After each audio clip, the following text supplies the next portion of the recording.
Le ministre tunisien de la Santé, Ali Emrabet, a salué la précieuse contribution de plusieurs générations d'équipes médicales chinoises qui se sont toujours consacrées à l'aide humanitaire et au soutien des populations locales dans les villes et les régions reculées.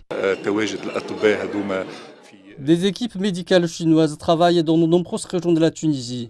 Elles sont déployées à Tunis, Djendouba, Sidi Bouzid et Gafsa.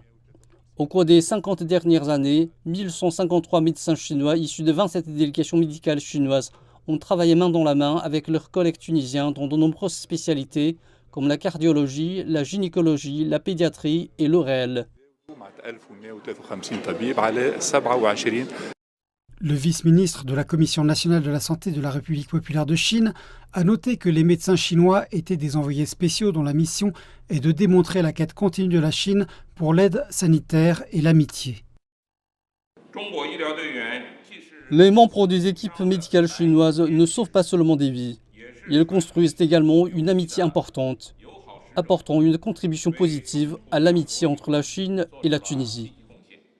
L'ambassadeur de Chine en Tunisie a déclaré que son pays construirait un centre moderne de traitement du cancer dans la région industrielle de Gabès.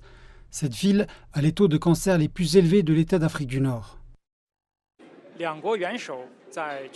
L'année dernière, les présidents des deux pays sont parvenus à un accord pour poursuivre et approfondir les liens et la coopération entre la Tunisie et la Chine, notamment dans le domaine de la santé.